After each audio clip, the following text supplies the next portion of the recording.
En esta ocasión vamos a hablar sobre las cuestiones de la prueba, evidentemente un tema de mucha trascendencia y sobre todo repercusión práctica, porque en el día a día vemos muchos factores relacionados a los temas de la prueba. Finalmente, existen una serie de factores que hay que tener en cuenta y estos se van evidenciando durante incluso los desarrollos del propio proceso de investigación, ¿no? Y eso nosotros lo tenemos en cuenta. ¿Por qué? Porque cuando uno empieza con una investigación, es en el caso, por ejemplo, del Ministerio Público, ¿no? Decide con la apertura de una investigación, lo que tiene que tener es un indicio, ¿no? O duda razonable de la presunta comisión de un delito. Se parte de un indicio y duda razonable de la presunta comisión de un delito para aperturar la investigación. Se disponen los diferentes actos de investigación tendientes naturalmente al esclarecimiento de los hechos. Y estos actos de investigación, entre declaraciones testimoniales, declaraciones indagatorias, todo lo que se va a recabar, tanto de entidades públicas e entidades privadas, se encuentran dentro de la disposición número 1, que es la disposición de apertura de la investigación. De ahí, durante todo ese estadio de diligencias preliminares, se empieza a recabar lo que son los distintos indicios, o llámese en este caso elementos de convicción. Los elementos de convicción que podrían ser tanto de cargo o elementos de convicción de descargo, nos señala el contexto teórico. Obviamente los elementos de comisión de cargo están pues a la postre de lo que recabe en este caso la institución del Ministerio Público como titular del ejercicio de la acción penal, y lo que son los elementos de comisión de descargo está en quien está siendo sometido al proceso de investigación. Todo lo que se va a recabar va a ayudar para que el fiscal pueda valorar dentro incluso de las diligencias preliminares para poder tomar una decisión. Cuando el fiscal toma la decisión de una formalización, seguimos todavía en el estándar de lo que son los indicios, ¿no? Claro que en este caso nos señala un indicio revelador, y solo se establece el Código Procesal Penal. El indicio revelador da paso a una formalización de investigación preparatoria en la cual también se sigue desarrollando labores de investigación. Se sigue recopilando elementos de convicción, se concluye ello, y ahí el fiscal va a tener que tomar una decisión. La decisión se formula, naturalmente, a través del requerimiento fiscal. Los requerimientos pueden ser desde un requerimiento de acusación, un requerimiento de sobreseimiento y un requerimiento mixto. Pero me voy aquí al requerimiento de acusación. Ya ese indicio, ¿no? Ese indicio que nos acompañó durante la diligencia preliminar y en la etapa de formalización de investigación preparatoria, ahora dará el pase de ser un elemento de convicción. Un elemento de convicción eminentemente del Ministerio Público, ¿no? A través de los medios probatorios que presenta. Lo presenta el juez de etapa intermedia, corre traslado a los sujetos procesales y es el momento procesal oportuno para que los sujetos procesales también presenten sus medios probatorios. Y se tenga en esencia la etapa intermedia, y en la etapa intermedia se hace un control también a las cuestiones probatorias, porque no hay que olvidar que en etapa intermedia, en la acusación fiscal, en sus premisas precisamente probatorias, cada medio de prueba, para que pueda ser admitido al juicio oral, tiene que cumplir las cuestiones de pertinencia, conducencia y utilidad, ¿cierto? Pertinencia, conducencia y utilidad. Naturalmente también tiene que cumplir con el contexto de la legalidad. Entonces, porque claro, si yo obtengo una prueba contraria a los parámetros de la legalidad, estará enmarcado en lo que viene a ser precisamente el eje temático de la clase, que viene a ser la prueba prohibida, o la prueba ilícita, si lo queremos llamar de esa manera. Entonces, todo lo que se obtiene a nivel del contexto procesal tiene que estar dentro de los parámetros de la legalidad. ¿Y qué es la legalidad? Abraza naturalmente el principio de legalidad. Y el principio de legalidad establece que ninguna persona debe ser procesada ni sentenciada si al momento de la comisión de un hecho delictuoso su conducta no está siendo subsumida como tal dentro del ordenamiento jurídico. Pero aparte de ello me agrega que cuando se va a desarrollar, y esto va para las instituciones, ¿no? En este caso el Ministerio Público, va a recabar los elementos de convicción, siempre se tiene que dar dentro de los estándares naturalmente de las cuestiones de la prueba. Si no se da dentro de los estándares de las cuestiones probatorias, naturalmente en ese caso vamos a ir teniendo pues una serie de situaciones problemáticas, ¿no? Por eso, todo lo que se recaba, doctores, tiene que estar dentro de lo que son los estándares de la pertinencia, la conducencia de utilidad. A nivel de juicio oral, es donde finalmente se realiza pues actividad probatoria, ¿no? A nivel de juicio oral desarrollamos actividad probatoria, Y el juez, cuando emite una sentencia, por ejemplo, en el caso de la sentencia condenatoria, tiene que tener la certeza de la comisión del hecho delictuoso más allá de toda duda razonable. Y si encontramos duda, ingresa pues el indubio pro reo. Y el indubio pro reo nos habla de un marco de duda. ¿Y la duda a quién favorece? La duda favorece al reo, ¿no? La duda favorece al reo, el indubio pro reo. Pero actividad probatoria en juicio oral. Existió un acuerdo plenario 1/2017, solo para refrescar algunas cuestiones introductorias, que conocido como el acuerdo plenario de las sospechas. Y ahí había unas esencias críticas también a las cuestiones de sospecha, ¿no? Este acuerdo plenario 1/2017 nos hablaba, por ejemplo, de la sospecha inicial simple, de la sospecha plausible, que no es otra cosa que la sospecha probable, ¿no? Cuando uno tiene que requerir una detención preliminar, por ejemplo, de una sospecha reveladora a nivel de la formalización, de una sospecha grave en los contextos de prisión preventiva. Luego sale el acuerdo plenario 1/2019 que establece sospecha fuerte y la sospecha suficiente para, en el caso, por ejemplo, de formular una acusación, ¿no? Y ahí no se iban pues estableciendo estos factores naturalmente de cuestiones de sospecha. Y cuando se les preguntaba a algunos los contextos de valoración, ¿qué opinas del acuerdo plenario 1/2017? Había evidentemente personas que estaban a favor, porque decían muy bien, podemos esquematizar muy bien las cuestiones de las sospechas, e incluso en las audiencias se termina ponderando en ocasiones, señor juez, acá no existe sospecha plausible, acá no existe sospecha grave, etcétera. Pero para quienes son críticos de la sospecha, te piensan señalando que la sospecha es el grado ínfimo de probabilidad que una persona tiene.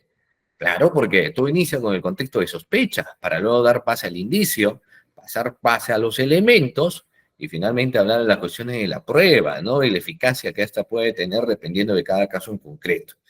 Entonces, para quienes hablaban y abrazan y arraigan evidentemente las cuestiones de la sospecha en el estándar del acuerdo plenario 1/2017, pareciera pues que para algunos es un factor un tanto crítico también, ¿no? Y las opiniones finalmente se respetan.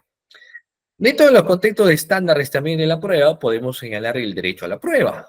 ¿Y quién tiene el derecho a probar?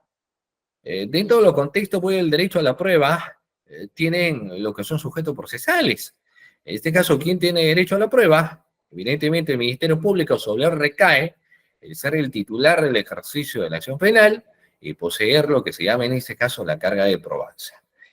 Creemos que es una concepción un tanto inequívoca en el sentido de que solo se tiene carga de la prueba cuando el fiscal considera que existen elementos de comisión suficiente para formular una acusación.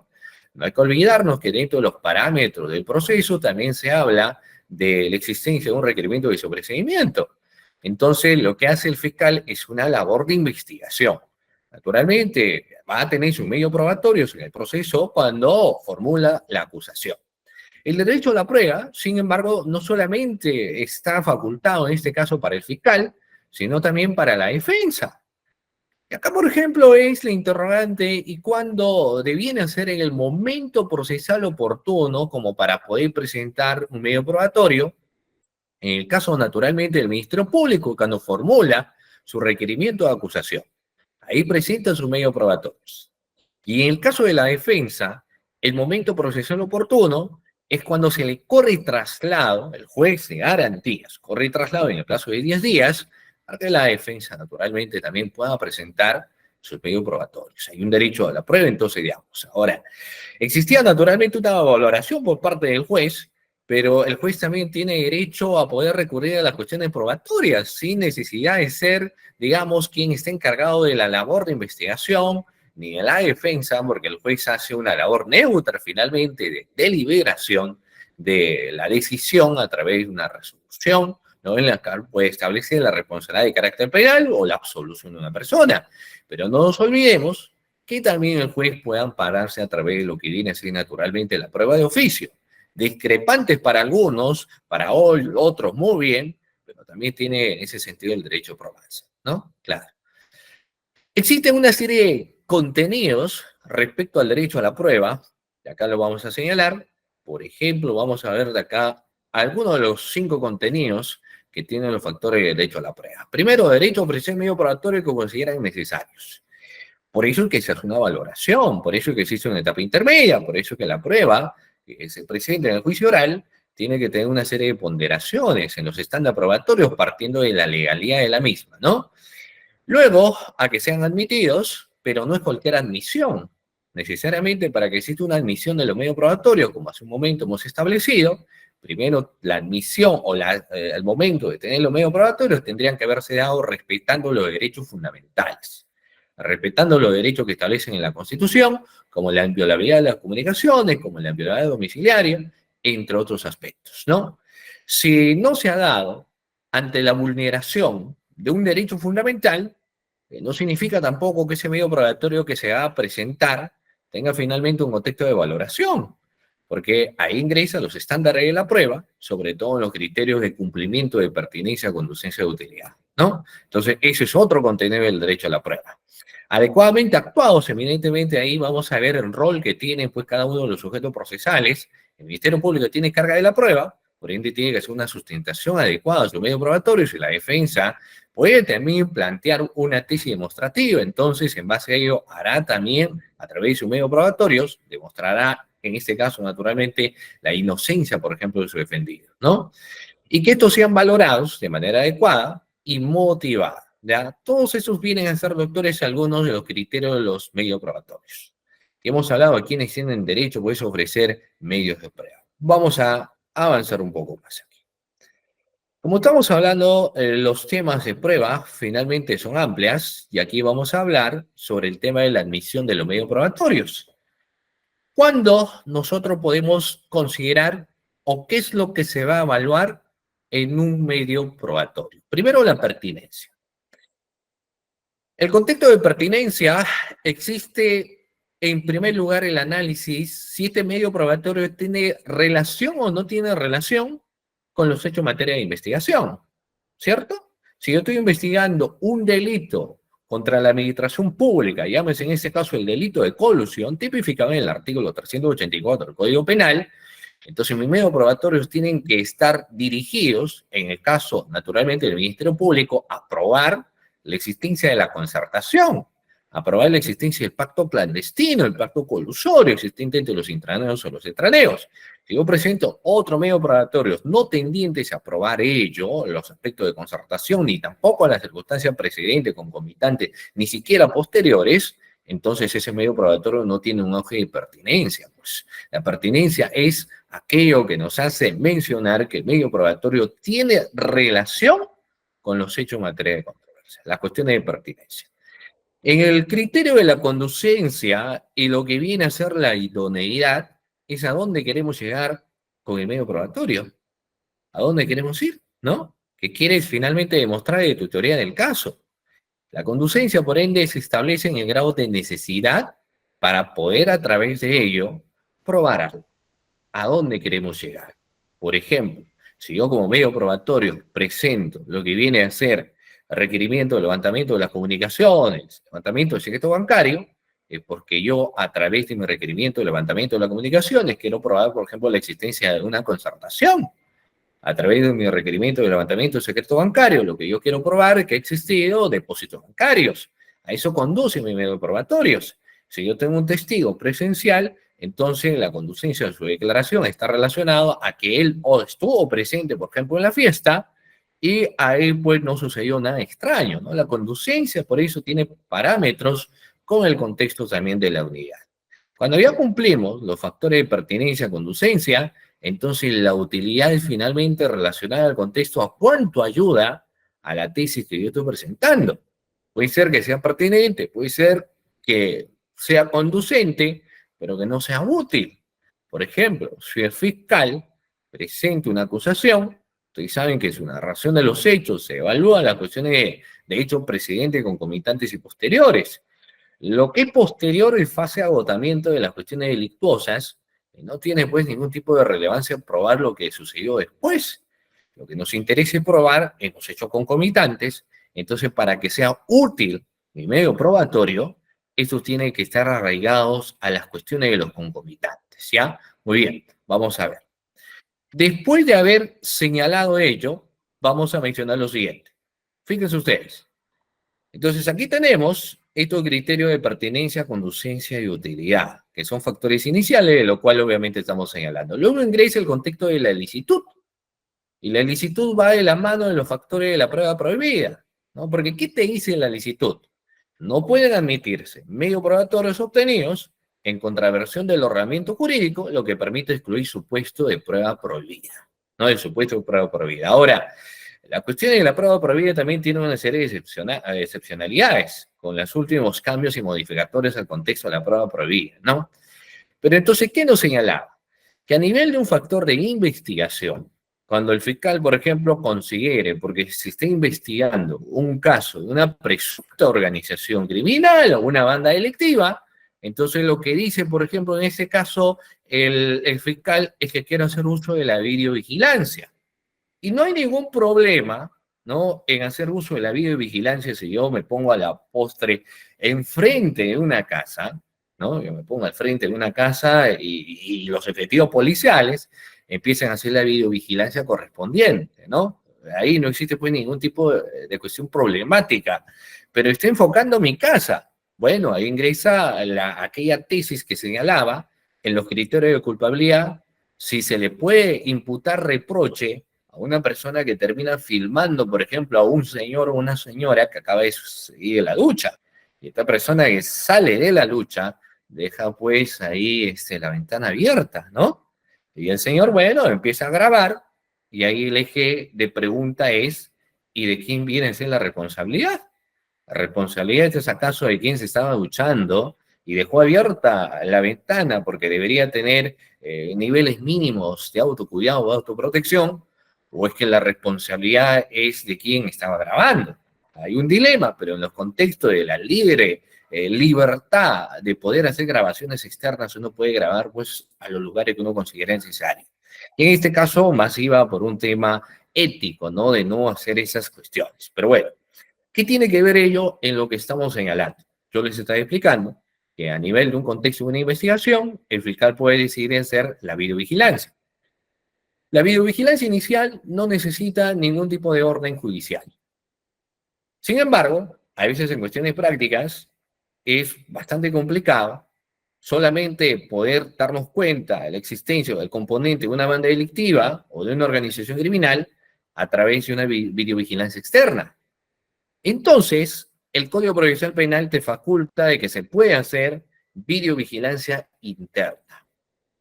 O sea, no solamente la videovigilancia externa, sino se puede hacer videovigilancia interna, ¿no? Es decir, que alguien ingresa, por ejemplo, a través de lo que viene a ser, en este caso, un agente encubierto para poner, pues, algunas cámaras que se puedan grabar internamente dentro de la casa y demás, pero para ello se necesita un mandato judicial, previo requerimiento. ¿Y qué pasaría si alguien dice, bueno, yo quiero saber qué es lo que están conversando internamente dentro de la casa, dentro del local y demás? Y empezamos, por ejemplo, en ese sentido, fíjense ustedes, ¿no? A poner micrófonos, entonces más bien vamos cometiendo un delito. ¿Y qué delito vamos cometiendo? Lo que algunos en el argot griego señalan el chuponeo, porque claro, lo que está existiendo es una violación, un derecho fundamental, que es uno, la inviolabilidad, ¿no? De mis propias comunicaciones, la inviolabilidad de mi propio tránsito interno a nivel del hogar donde yo me encuentro, la casa, etcétera, ¿no? Y eso se constituye un delito. No puedo entonces grabar, no puedo ver, no puedo oír las conversaciones, porque si yo quiero oír las conversaciones y obtengo todo ello, estaríamos dentro del marco de la ilicitud. La obtención de la misma fue producto del auge de la teoría del árbol envenenado y es ilícita, ¿no? Entonces, ¿qué necesitaríamos? Un respaldo constitucional y el juez de garantías, previo requerimiento de una interceptación de las comunicaciones. Si lo declara fundada, entonces podríamos hacer las interceptaciones de las comunicaciones correspondientes. Y todo lo que se obtenga de información, sí sería válida. Pero incluso ahí, para la obtención nos pone un límite. Si yo estoy investigando y lo que dentro de mi teoría, yo quiero saber si Juan, con quién tuvo conversaciones, ¿no? En razón de funcionarios y demás, personas, Pero si yo encuentro a Juan que ha conversado con otras personas distintas a lo que son de mi eje de investigación, entonces incluye o existe una protección a los otros niveles de investigación, a los otros temas de comunicación, ¿no? Solamente me ciño en ello, por más que tenga una interceptación de la comunicación, y por eso es lo que luego se hace en la redacción, ¿no? Solo lo que sea y esté en relación con el hecho de investigación, entonces empezamos ahí a redactar, ¿no? Empezamos la transcripción de las comunicaciones, pero de comunicaciones que guarden congruencia o relación con lo que estoy investigando. Todo lo que más escuché no lo puedo obtener, a menos que en esa conversación yo vea que esta persona se están planificando el asesinato de alguien, o escuche, ¿no?, que están planificando robar un banco. Entonces, para prevención de un delito, ahí sí lo podemos obtener, ¿no? Entonces, ahí ya no estaríamos hablando de una ilicitud porque estaríamos señalando las excepcionalidades. Bueno, luego tenemos evidentemente un contexto de preclusión. En todo proceso existe una oportunidad para solicitar la admisión y medio probatorio. Pasado dicho plazo no tendrá lugar pues algún tipo de solicitud probatoria, ¿no? Y ello nos permite hablar del contexto del momento procesal oportuno para la presentación de los medios probatorios. A nivel de un proceso de investigación, sabemos que el momento procesal oportuno que tiene la Fiscalía cuando formula la acusación corre traslado de 10 días y es el momento procesal oportuno para que la defensa también presente sus medios probatorios. Fuera de ello, a nivel de la etapa intermedia, se precluye la oportunidad de la presentación de un medio probatorio. Ya las cuestiones de una prueba anticipada, ¿no? Ya son factores distintas, pero no están arraigadas al momento de una presentación directa como prueba tal. Si el caso llega a juicio, si es que llega a juicio, también existen momentos procesales oportunos para presentar los medios probatorios, ¿no?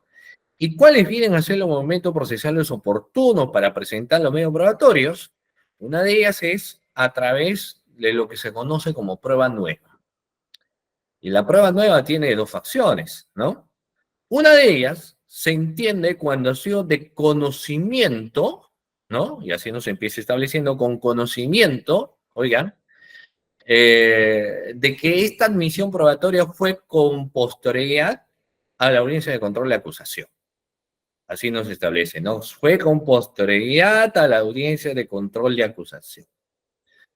Y el otro nos habla de la especial motivación. En cualquiera de las dos circunstancias, la decisión del juez es inimpugnable, ¿no? Es inimpugnable. Fuera de ello, la interrogante es si existirá otro momento procesal oportuno para presentar medios probatorios. Y ahí ingresa lo que es discutido por muchos, como el contexto de la prueba de oficio, ¿no?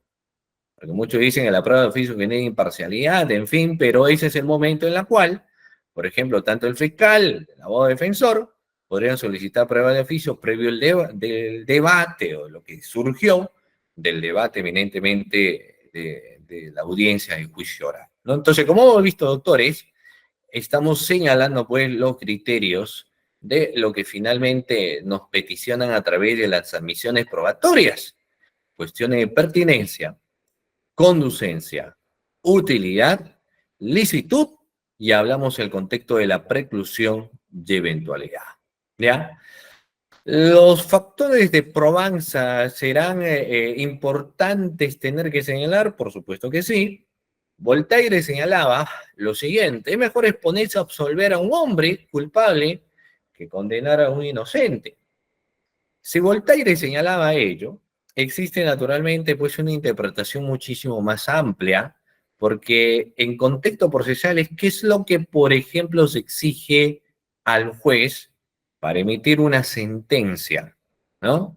Aparte de las reglas de la lógica y experiencia en cuestiones probatorias, tiene que haber algo más, porque el estándar que se le pide a un juez es el nivel de certeza.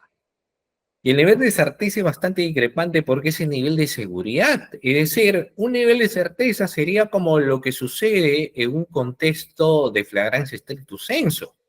cuando los efectivos policiales observan que una persona dispara, roba, entonces ahí ni siquiera haces una inferencia porque la deducción es directa. Lo estás viendo, ¿no? Estás observando el accionar. Sin embargo, fuera de ello, nunca existe a un 100% el grado de llegar a una convicción de lo que sucedió, porque podríamos estar ante situaciones de probabilidad de que estas no sean, ¿no? Incluso las otras situaciones de flagrancia como establecíamos. Por ejemplo, en el caso de la flagrancia por sindicación, ¿no? A través del cual se dan datos específicos de una persona, posible video, y al final terminan sindicando a alguien que es bastante parecido. O sea, la certeza no se tiene ni siquiera en esas cuestiones. Y lo que piden al juez es que el juez tenga certeza. Y si no tiene certeza, ingresa en lo que nosotros conocemos como el indubio pro reo. Y si hablamos del indubio pro reo, estamos hablando que la duda tendrá que favorecer a quién. La duda favorece al reo. La duda favorece al reo. O sea, el juez tendría que tener, en este caso, pues al acusado, ¿no? Técnicamente. Porque se tiene que tener la certeza de la comisión del hecho delictuoso. Certeza nos pide. Entonces, el juez, si no tiene certeza, puede hacer uso de un contexto en la prueba de oficio. Porque el juez quizás diga, mejor, si yo tengo duda, absuelvo a la persona que condenar a quien quizás no habría cometido el hecho delictuoso, ¿no? Abrazando el pensamiento de Voltaire, naturalmente. ¿Ya? Muy bien. La cuestión de la valoración probatoria tiene un auge también bastante importante, porque un factor de valoración de la prueba está relacionado y debe tenerse en cuenta en primero reglas de cuestiones de lógica, la ciencia y la máxima de la experiencia.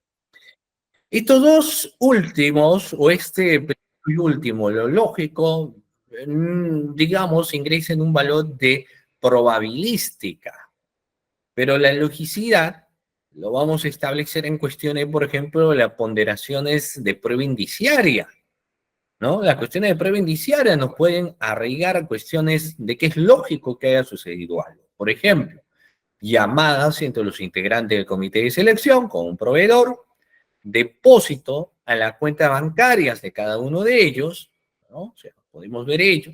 ¿Qué más? Irregularidades en el proceso de licitación, dieron como ganador a una empresa que no cumplía los requisitos, ante la existencia de varios, ¿no? De varios indicios, lo lógico es que haya existido una concertación, ¿no? La cuestión de logicidad. Y la máxima de experiencia, para muchos no siempre abrazada, yo particularmente no creo mucho en los factores de máxima de la experiencia, porque la máxima de la experiencia diría, el típico caso, si Pedro o toda la persona de un vecindario van a la esquina, roban, entonces la experiencia dice que si alguien va también por la esquina va a ser robado, o va a sufrir un tema de un robo, pero no siempre tiene una aplicación absoluta. En cambio, los factores de la ciencia, sí. Por ejemplo, para el reconocimiento de paternidad, la prueba de ADN. Y la prueba de ADN, con conocimiento científico, ni siquiera tiene el 100%, digamos, pero el 99.99% ya te da pues un grado de certeza.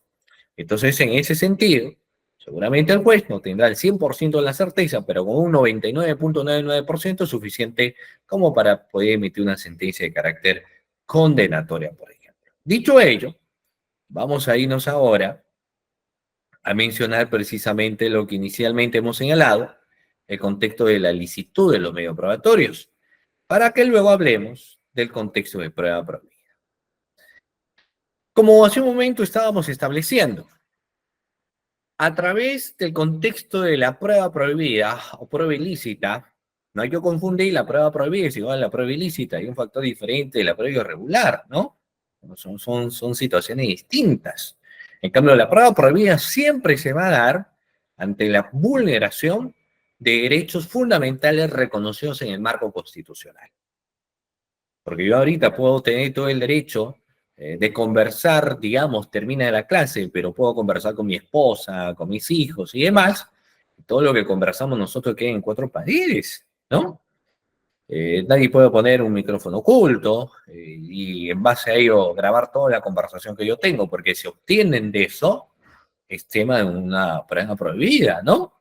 Y la prueba prohibida no se valora de esa manera, porque dentro de un contexto cerrado, como la casa, el hogar o un lugar de trabajo, uno puede hablar entre cosas ciertas y bromas. Entonces tiene el contexto de la prueba que ponderarse con otros factores también. Pero para que quien lo requiera, quiere saber las reuniones que determinada persona tenga internamente en una casa, etcétera, entonces recurrirá primero a lo que es un requerimiento. Del requerimiento que recurra, ¿cierto? Del contexto de requerimiento que recurra, entonces, si lo admiten, me pueden decir, entonces que haga una videovigilancia interna. ¿Cierto? O que haga una interceptación de las comunicaciones. Ya la actuación de esa información no se da violando derechos fundamentales. Por ende, no encalzaría en lo contexto de una prueba prohibida. Si yo de repente empiezo a filtrar, cojo su celular y veo todas las llamadas que esta persona tuvo, yo cogió su celular, porque el celular es un elemento bastante privado, ¿no? Esta persona ingresa y se lleva todas las comunicaciones y quiere hacer un filtreo, entonces también ponderará el contexto de la prueba prohibida, porque para realizar dicha actividad tendría que haberse llevado a cabo, doctores, con un requerimiento de levantamiento secreto de las comunicaciones, peticionadas en un primer momento por el fiscal y que el juez tendría que haber declarado fundado. Ya las empresas teleoperadoras nos remiten los levantamientos de secreto de las comunicaciones, entonces eso sí no va a encalzar en los factores evidentemente de prueba prohibida, pero eso sí, ello no fue eso, entonces sí los factores encalzan en las cuestiones de prueba prohibida, ¿sí? Y ahí podemos hablar de otros ejemplos más. ¿Qué nos dice entonces la prueba prohibida en el marco de la legislación? Esta teoría, saben ustedes, la teoría de la prueba prohibida, tiene su origen en los Estados Unidos y adquiere su desarrollo constitucional a partir del precedente de Wisconsin versus Estados Unidos. La prueba prohibida, prueba ilícita y prueba irregular. La prueba irregular tiene otro tipo de factores, ¿no? En cambio, la prueba prohibida en vulneración a derechos fundamentales. La expresión prohibición probatoria fue acuñada por primera vez en principios del siglo XX por la doctrina alemana, Belling, y la terminología utilizada no es uniforme, sino algunos autores se refieren a ellas como prueba ilegal, prueba prohibida, ilegalmente obtenida, prueba irregular o prueba ilícita. Entonces no existe uniformidad. Cuando hacemos derecho comparado, doctores, no existe uniformidad respecto a ello. ¿Ya? Muy bien. ¿Qué menciona respecto a la prueba prohibida Miranda Strampes? Nos señala, por ejemplo, que la categoría de prueba prohibida posee un sentido amplio y restringido. Ese amplio es la que restringe cualquier ley y en sentido restringido solo algunos que son utilizados vulnerando derechos fundamentales, ¿no? Muy bien. Ahora, la cuestión de la prueba prohibida podría ser aplicado entonces en dos cuestiones importantes. Uno, la vulneración de los derechos fundamentales y dos, la vulneración a un debido proceso nos establece. Pero con la salvedad que la vulneración a un debido proceso podría ser considerado prueba irregular. Por ejemplo, se ha realizado una incautación, se firma el acta, pero no está la firma del titular de la casa que estuvo presente, que estuvo ahí, a quien se la han incautado, ¿no? Y tampoco hay la firma, han ido 5 fiscales, solo hay la firma de uno, y no está de los otros 5 a pesar de que hayan participado, ¿no? Y ya se tiene el acta correspondiente, entonces vendrán, por ejemplo, esas pruebas irregulares. La prueba prohibida se da ante la vulneración de derechos fundamentales. Esa misma concepción ya lo estableció incluso el Tribunal Constitucional, ¿no? Muy bien, vamos a ver. Y ojo, no confundir entonces la prueba ilegal o prueba prohibida con el contexto de la prueba irregular. Por ejemplo, si yo les pregunto a ustedes, ¿qué diferencia podríamos encontrar, doctores, entre prueba prohibida y prueba irregular? ¿Podríamos encontrar algún marco diferenciador? La respuesta es sí. Y acá, en ese sentido, vamos a hacer mención a lo que dice el Pleno Jurisdiccional Superior Nacional el año 2004, que define la prueba irregular, ¿no? Mira, ojo, y para ver el tema de la cuestión de la prueba prohibida, hemos dicho que la prueba prohibida se obtiene vulnerando derechos fundamentales con reconocimiento del marco constitucional.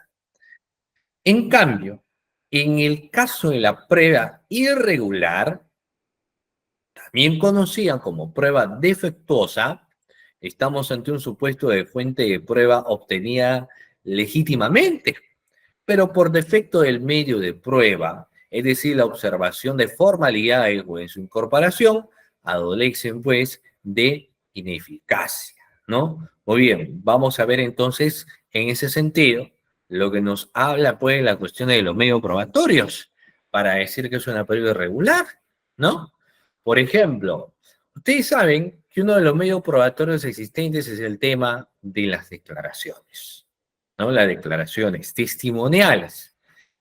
En el caso de una declaración testimonial, existen una serie de reglas procesales que uno tiene que tener en cuenta.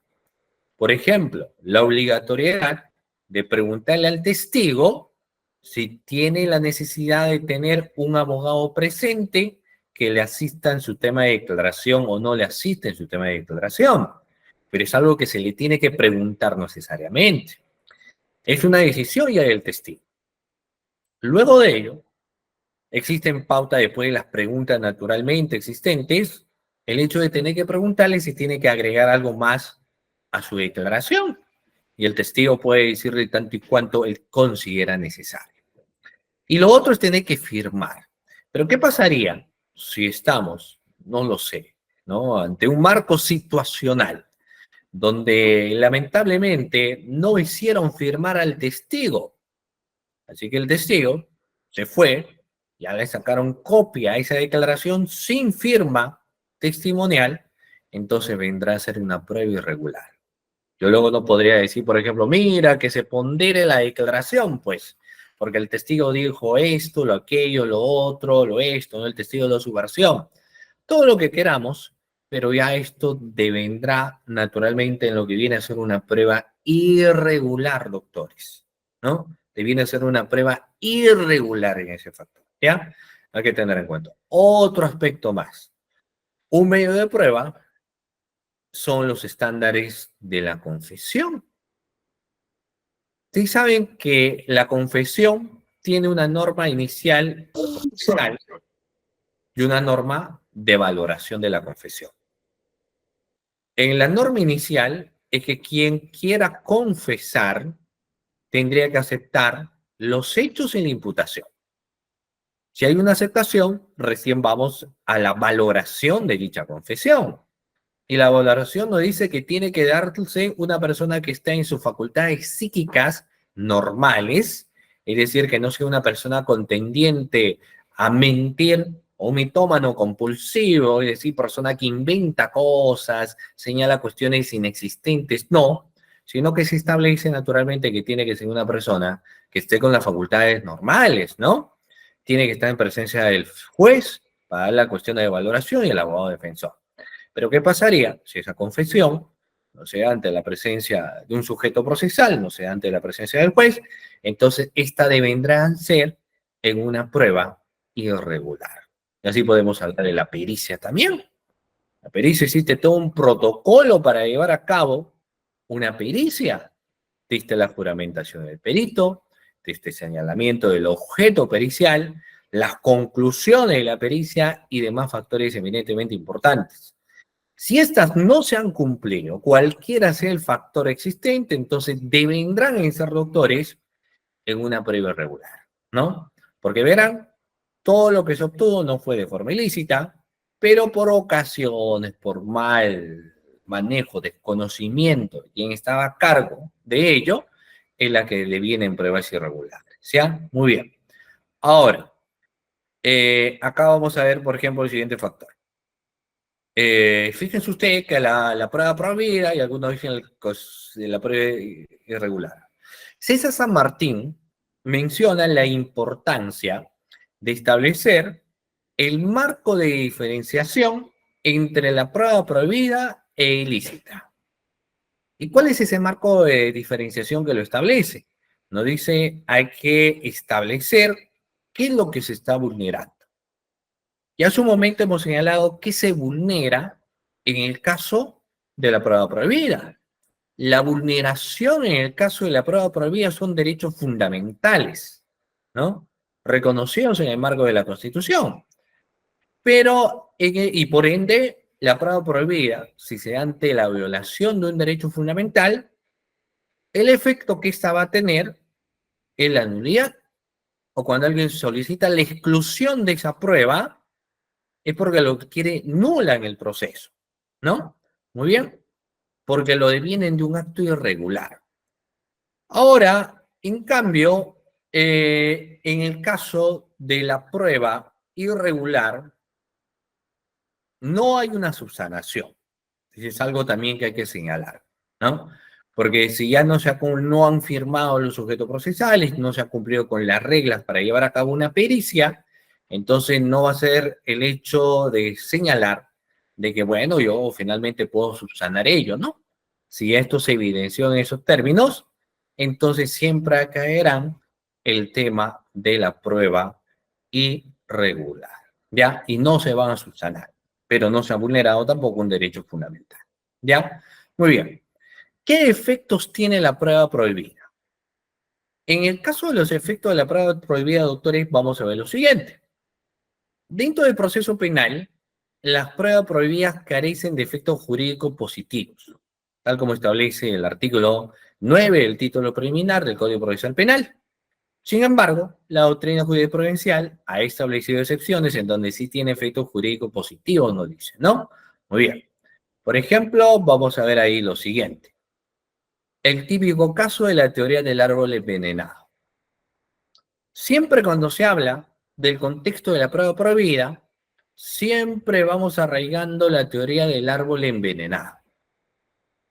Y habría entonces en ese sentido que arrogar algunas cuestiones importantes respecto a ello. Violación siempre es un derecho fundamental, pero tenemos algunas cuestiones problemáticas, ¿no? Mire, se han planteado muchas veces que se excluya la prueba a nivel de la investigación preparatoria de la diligencia preliminares, aduciendo en muchos casos que esta se trataría de prueba prohibida. Por ejemplo, un típico caso es el siguiente: cuando el denunciante agrega grabaciones de un funcionario del Estado. O sea, lo tiene acá y dice, bueno, estas son las grabaciones del funcionario del Estado que va saliendo, va caminando, miren, y va llevando tal cosa, tal, o le entregó un paquete a tal persona, y ahí se va evidenciando la conducta de este funcionario. Entonces, hay un abogado que defiende a este funcionario y dice, voy a plantear que se excluye esa prueba por el contexto de la prueba prohibida. Y el sustento es el siguiente, el que le voy a señalar. Porque arraiga, por ejemplo, lo siguiente, ¿no? Dice, no, lo que pasa es que eso va a ser prueba prohibida porque nadie te puede grabar. Y eso es bastante cierto, ¿no? Pero nadie te puede grabar dentro de tu casa. No podría ir a tu casa y directamente sacar, digamos, el celular, ¿no? Estoy dentro de tu casa y empiezo a sacar el celular y te empiezo a grabar dentro de tu casa, ¿no? O pongo como se llaman, pues, en este caso, los famosos chuponeos, ¿no? Entonces te ponen ahí dentro de la casa algún micrófono, etcétera, y todo lo que graban ahí, entonces eso sí te viene en un contexto, por ejemplo, de la prohibición, ¿ya? Muy bien. Hay que tener en cuenta, doctores, entonces, ese factor que les estoy teniendo a bien, pues, doctores, de señalar, de mencionar a cada uno de ustedes, ¿cierto? Pero ese contexto que yo los menciono no va a acarrear de ninguna manera en un contexto de prueba prohibida, porque nosotros podemos grabar todo lo que consideramos necesario en el espacio público. Estás caminando, etcétera, uno puede hacer alguna grabación, ¿no? Grabas en el espacio público. Claro que tampoco te van a grabar cercamente. Entonces, ¿qué es lo que pasó? Ante su planteamiento de exclusión de ese medio probatorio, evidentemente fue declarado infundado porque no habían violado un derecho fundamental. Por eso es que cuando alguien peticiona una exclusión, el peticionamiento siempre es ante la violación de un derecho fundamental. Ante la violación de un derecho fundamental. Es cierto que hay peticiones como el que les estoy señalando porque lo quieren ver que nadie te puede grabar, pero en el espacio público se puede grabar, ¿no? Por ejemplo, si en un programa, magazine, etcétera, te graban y como dicen, bueno, lo han ampallado, entonces esa no es que va a ser un contexto de una prueba propia, ¿ya? Muy bien, entonces, ¿qué te dice la teoría del árbol envenenado? Entre la violación al derecho fundamental, que es la causa, ¿no?, de la teoría del árbol envenenado, y la prueba prohibida, el efecto ha dado lugar a la elaboración de la teoría del árbol envenenado.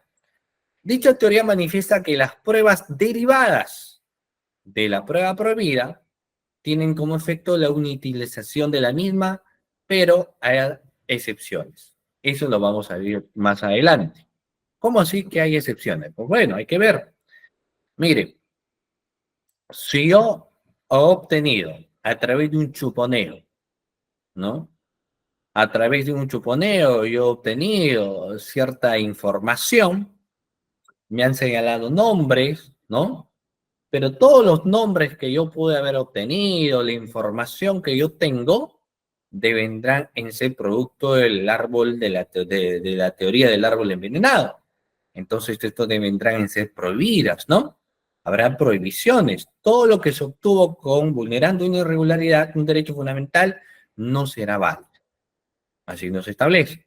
Si, por ejemplo, realizaste un allanamiento, que no fue una circunstancia flagrante, realizaste ese allanamiento sin la existencia de una resolución judicial, has obtenido ahí las documentales y demás cuestiones que son documentales importantes, por ejemplo, pero como la obtención fue ante la vulneración de un derecho fundamental, por más que esa documentación sea importante, habrá en este caso que excluirla con la teoría del árbol envenenado.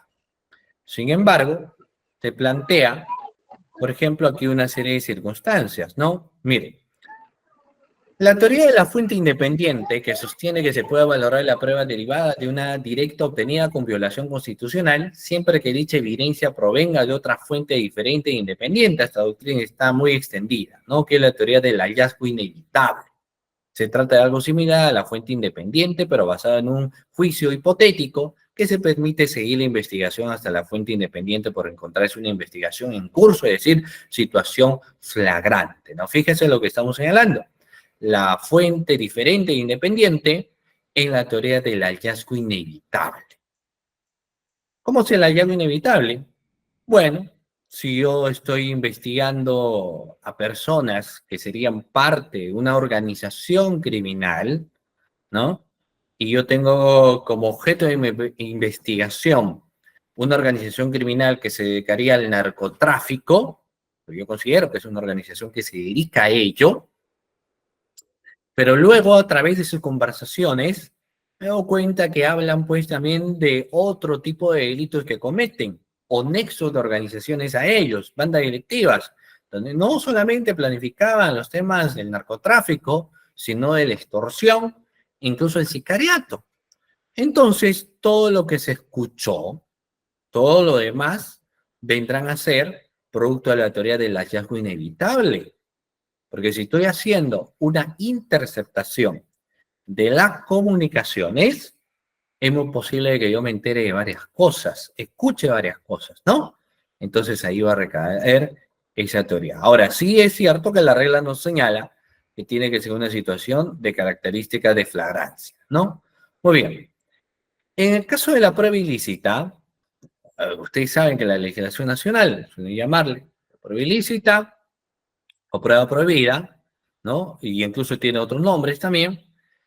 Es denominado en doctrina nacional o comparada como pruebas ilegalmente obtenidas, ilegalmente admitidas, prohibiciones probatorias, prohibiciones clandestinas y demás nombres que se le podría dar. Considerando que al margen de las distintas denominaciones que se asigne, la prueba prohibida es en definitiva aquella que se obtenga con la vulneración del derecho fundamental, así que el jurista no debiera complicar su entendimiento por su forma múltiples y denominarla, ¿no? ¿Qué va a ser lo esencial? Naturalmente, identificar y plasmar ante el juez para su exclusión la vulneración de un derecho fundamental. Ahora, si un tercero participa, yo lo habilita, ¿no? Y ahí tenemos, por ejemplo, algunas cuestiones de problema, porque ¿qué es lo que pasa si tú recibes una llamada y esa persona que te está llamando te empieza a grabar? Hoy en día hay muchas personas que empiezan a grabar, ¿no? Entonces te empieza a grabar, tú empiezas a contarle, decirle esto, lo aquello, lo otro, terminas explicándole muchos casos que no debieras en sí, y esta persona lo saca pues a los medios de comunicación. Dice, mira, he conversado con esta persona, ello, me dijo lo aquello, me dijo lo esto, me dijo lo aquello, y todo lo estoy sacando para que sea de conocimiento público. Entonces ahí se plantea, se dice, no, que se excluye a ello porque es producto de la conversación privada que yo tenía. Y esta persona, sin ningún tipo de autorización, ha sacado pues toda esa conversación existente y eso que se excluye esa prueba. Eso naturalmente no va a ser así. ¿Saben ustedes por qué, doctores? Porque la obtención del medio probatorio, ¿no? Si bien es cierto, se dio dentro de estos márgenes que yo les estoy señalando, pero la persona estuvo presente. Entonces ya lo habilita para que no sea considerada un factor de prueba prohibida. Existe una habilitación de ello. ¿De acuerdo? Muy bien. Bueno, este es el valor histórico que también hemos señalado, ¿no? ¿Cuál es el momento acá cuando dicen no existe una regla de exclusión de la prueba prohibida ilícita en el ordenamiento provisional penal peruano? Claro, no existe una regla de decir qué es lo que tú tienes que hacer, sino lo que uno tendría que hacer es la identificación. ¿Es una prueba irregular o es una prueba prohibida? ¿No? Digamos que eso es el auge de regla que nos pide. Si yo quiero plantear una excepción, lo puedo plantear en cualquier momento. ¿Por qué? Porque puede ser que hayan medios probatorios que han sido obtenidos ante la vulneración de derechos fundamentales y ahora estos se encuentran en la etapa del juicio oral. ¿Y por qué no lo presentaste en su momento? Lo que pasa es que yo recién estoy asumiendo el caso. Entonces me es imposible naturalmente poder haber podido saber en los momentos provisionales oportunos la obtención de la misma. Pero ahora me estoy dando cuenta, entonces estoy teniendo el factor de la presentación, ¿no? Y digamos que es incluso esto un contexto bastante razonable que me parece que está bien, ¿ya? Muy bien. Entonces, no existe un momento para poder presentarlo. Lo podemos hacer en cualquier momento, pero hay que sustentar. ¿Cuál debería ser el momento, en todo caso, ideal de la exclusión del contexto de la prueba prohibida o ilícita? Debería ser a nivel del factor de investigación. Porque si yo advierto que el fiscal hizo su filtreo de llamadas, ¿no? Llamadas entrantes, llamadas salientes, el fiscal lo tiene, pero fíjense ustedes que quedó con la sorpresa que nunca hicieron un requerimiento de levantamiento de secreto de las comunicaciones. Como eso no existió, entonces uno va a decir, ah, no, lo que pasa es que todo lo que se ha obtenido dentro de los parámetros, pues la prueba, ¿no? Prohibida, entonces planteas la exclusión del proceso. Ya ante la presentación de exclusión, es lo que va a hacer programar fecha y hora para la audiencia para ver cómo se excluya ese medio probatorio que se entiende se dio dentro de la vulneración de un derecho fundamental, ¿no? Ahora, si hay un vocablo, término que podemos hablar en el contexto de la prueba prohibida, sí, existe el término, lo que viene a ser la exclusión, ¿no? La exclusión no es otra cosa que sacar o dejar afuera del grupo y decir aquí de los elementos de convicción que podría tener el fiscal para que finalmente pues se arraigue a cuestiones de probanza o situaciones en las cuales la obtención de la misma fue ante la vulneración de algún tipo de derecho fundamental. ¿Ya? Muy bien, doctores. Muy bien, doctores. De esta manera, por concluyendo pues mi participación en la sesión de clase del día de hoy, agradeciendo en primer lugar a cada uno de ustedes que han estado presentes aquí en esta sesión de clase, ¿de acuerdo? Muchísimas gracias. Las conclusiones finales. El contexto de la obtención de cualquier medio probatorio tiene que darse dentro del auge del proceso y sin vulneración de derechos fundamentales. Ante la vulneración de una de ellas, siempre vamos a estar ante los contextos de lo que viene a ser la prueba prohibida. ¿De acuerdo? Muy bien. Mi agradecimiento a cada uno de ustedes y si tienen pues algún tipo de pregunta, gustoso en poder resolver las inquietudes que ustedes puedan formular. Muchísimas gracias. Buenas noches. Buenas noches, doctor. ¿Qué tal, doctor? Agradecerle por la excelente ponencia. Doctor, tengo dos consultas rápidas más. La primera es, doctor, ¿qué pasaría si tiene conocimiento de que X persona está llevando en su carro gran cantidad de droga? Entonces, de que la policía lo interviene. En el momento que interviene esta persona muy tranquila, se identifica y no da los motivos como para que le realicen un registro de vehículo que establece el 210 o 205, si más no me equivoco. Entonces, como la policía ya sabe ese dato, va directo, abre el tema de las puertas, sin motivo que lo relacione esa persona con algún delito, y le encuentra esa droga. La pregunta es, doctor, ¿estaríamos ante una prueba ilícita debido de que no se cumplió lo que establece el 210 o el derecho a la privacidad que tiene esa persona? Y la siguiente pregunta, doctor, es, ¿qué diferencia hay entre el tema de la ilicitud y la conducencia? Porque muchas veces en conceptos está relacionado lo mismo. Si esa prueba ha sido obtenido vulnerando derechos constitucionales, no es conducente. Y por otro lado, si esa prueba ha sido obtenida vulnerando derechos constitucionales, es ilícito. Pero últimamente en el tema ya de doctrina habla de 5 presupuestos, ¿no? Tengo esas dos dudas, doctor. Muchísimas gracias. Claro, muchas gracias al doctor Edson por la pregunta. Lo que pasa es que básicamente todo incumplimiento de la normativa procesal de algún artículo existente, de un procedimiento incluso de carácter administrativo, va a ser considerado previo irregular, ¿no? Como la falta de sello, como la falta de algún acta, como la falta de un aviso, etcétera, deviene en cuestiones de ser irregular, ¿ya? Cuando hablamos de la prueba por vía, tendría que existir una violación de un derecho fundamental, ¿no? Y ahí el artículo 2 en la Constitución Política nos habla cuáles debienen ser los derechos fundamentales. En ejemplo, que le encuentran con droga y demás, habría que ver el caso, las circunstancias, pero así en el detalle que me señala de la vulneración del artículo 210, entonces es muy posible que nos encontramos ante una previa irregular. Y la prueba irregular, pues ya no se puede volver a subsanar. No se violó un derecho fundamental, se violó el marco de una normativa, ¿ya? En el caso de la conducencia y ilicitud, ¿no? En la ilicitud va finalmente a las cuestiones de provisión de derechos fundamentales. Es ilícita la prueba en base a su obtención, en base a vulneración, como les digo, que podría ser la inviolabilidad de las comunicaciones, que podría ser la inviolabilidad del domicilio, ¿no? O incluso la naturaleza propia de alguna diligencia. Si el objetivo era, dentro del requerimiento de incautación, ir al domicilio ubicado en la manzana A y luego se fueron a la manzana B, entonces ya existe una violación, por más que exista una orden, ¿no?, de incautación, no se ha precisado exactamente, y va a existir una afectación.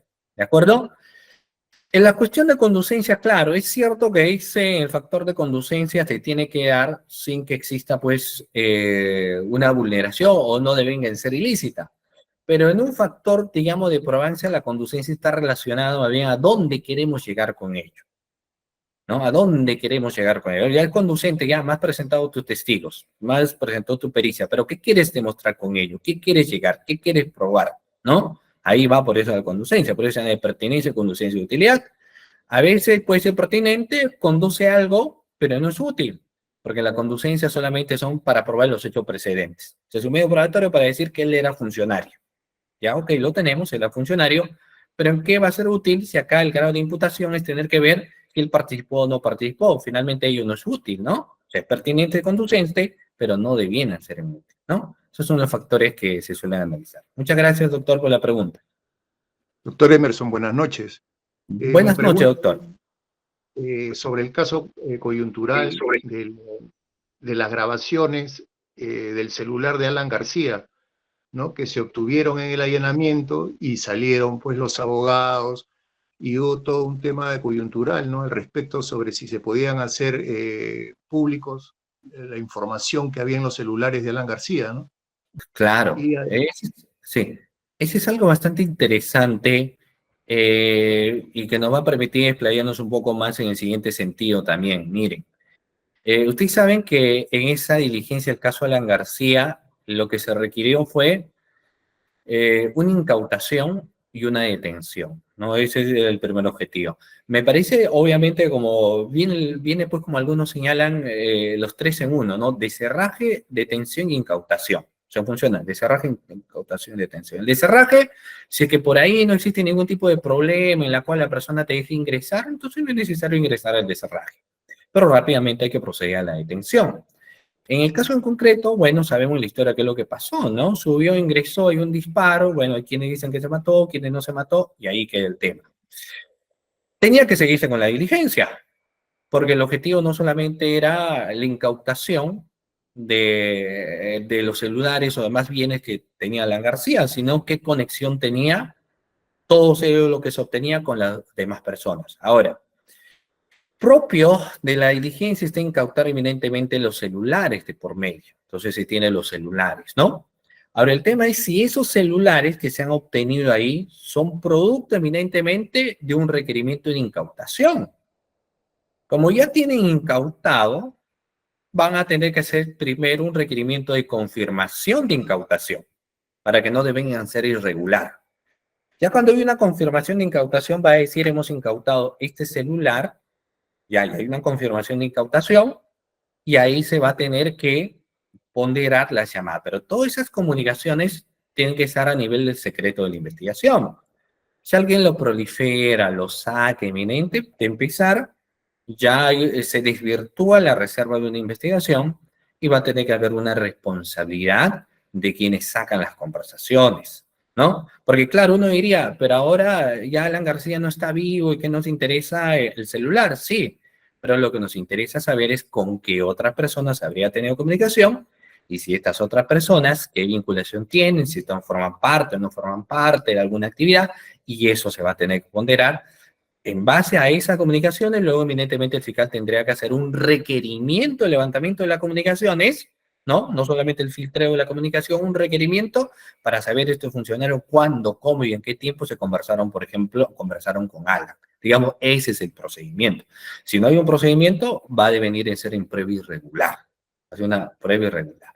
Muchas gracias al doctor Gonzalo por la pregunta. Tengo la doctora Giovanna, me parece. Sí, doctor, buenas noches. Una Bueno, consulta, por favor. En el claro. caso de Dina, nuestra presidenta, Baluarte, que pidieron ya la incautación de los roles, no sé si hubo un proceso previo de incautación en los juzgados de investigación preparatoria o así lo incautaron. Eso quisiera, por favor, que me aclare, por favor. Gracias. Claro, lo que pasa es que ustedes saben que el tema de la incautación, el Ministerio Público lo realiza partiendo de que los medios probatorios lo vamos a obtener fuera, ¿no? Tiene que haber un grado de proporcionalidad y de razonabilidad para hacer una diligencia de incautación. Si yo sospecho que una persona se había enriquecido ilícitamente, si yo sospecho un tema de lavado, si yo sospecho algún tema de dávido o beneficio que alguien podría haber obtenido, y partí, por ejemplo, de un desbalance patrimonial, entonces quiero hacer la incautación para saber qué patrimonio tiene esta persona. Entonces, lo que siempre se va a hacer es con un requerimiento. No hay una audiencia de requerimiento de incautación. Después de lo que se obtiene, lo que existe es un requerimiento de confirmación de incautación que tampoco se lleva a cabo a través de una audiencia. Lo que en este caso hicieron son incautaciones.